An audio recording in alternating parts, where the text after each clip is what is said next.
യഥാർത്ഥത്തിൽ ഒരു തെരഞ്ഞെടുപ്പിലെ പാരഡി ഗാനം എന്ന് പറഞ്ഞ് തീർന്ന് ആ തെരഞ്ഞെടുപ്പ് കഴിയുമ്പോൾ തീർന്നു പോകേണ്ടവര് ഇവര് കുഴിയിലേക്ക് കൊണ്ട് സ്വയം ചാടുന്നതിന് തുല്യമല്ലേ? ഇന്ന് കേരളത്തിൽ മുഴുവൻ ട്രെൻഡിങ്. അത് മാത്രമല്ല പുതിയ പുതിയ പാട്ടുകൾ ഇറങ്ങുക. എന്നിട്ട് ഇവരുടെ ഇരട്ടത്താപ്പ് നോക്ക്.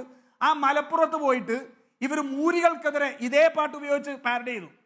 മൂരികൾ എന്ന് പറഞ്ഞുകൊണ്ട് ഇതേ പാട്ട് ഉപയോഗിച്ച്. എന്തായാലും ഇതിനകത്തൊന്നുമില്ലല്ലോ, വ്യക്തിപരമായ അധിക്ഷേപമൊന്നുമില്ലല്ലോ. ഈ കോടതിയുടെ തീരുമാനങ്ങളുടെ വിധികളുടെ അടിസ്ഥാനത്തിലുള്ള റെഫറൻസുകൾ മാത്രമല്ലേ ഉള്ളൂ. വ്യക്തിപരമായ അധിക്ഷേപം ഒരു ജനവിഭാഗത്തെ ഉപയോഗിച്ചുകൊണ്ട് അവിടെ പറഞ്ഞു. കുറച്ച് നാൾക്ക് മുമ്പ് കരുണാകരന്റെ വാഹനത്തിന്റെ സ്പീഡ് അതിനു വേണ്ടി ഒരു പാരഡി ഉണ്ടാക്കി ഇല്ലേ? എന്നിട്ട് ഈ കേരളത്തിൽ ശശികലയ്ക്കും RV ബാബുവിനും പ്രതീഷ് വിശ്വനാഥനും ഇല്ലാത്ത വികാര വ്രണപ്പെട ഇവർക്കുണ്ടായി. ഇവരുടെ വികാരം വ്രണപ്പെട്ടത്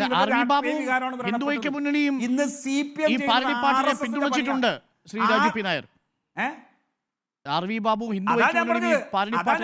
അവർക്ക് വ്രണപ്പെടാത്ത വികാരം, അവർക്ക് വ്രണപ്പെടാത്ത വികാരം CPM-ന് വ്രണപ്പെട്ടത് എന്താണെന്നറിയാവോ? കാരണം RSS-ന് മുമ്പേ സഞ്ചരിക്കുന്നവരായി CPM മാറിയിക്കാം. RSS-ന് മുമ്പേ ഇന്ന് RSS-ന്റെ രാഷ്ട്രീയം നടത്തുന്നവരായി CPM മാറി. ഇവർക്ക് ഈ തെരഞ്ഞെടുപ്പിൽ ഈ പാട്ട് ഉടനീളം ഉപയോഗിച്ചപ്പോൾ വിജയം കഴിഞ്ഞവരെ ഇവർക്ക് യാതൊരു പരാതിയില്ലായിരുന്നല്ലോ. എപ്പോഴാണ് ഇവരുടെ പരാതി തുടങ്ങിയത്?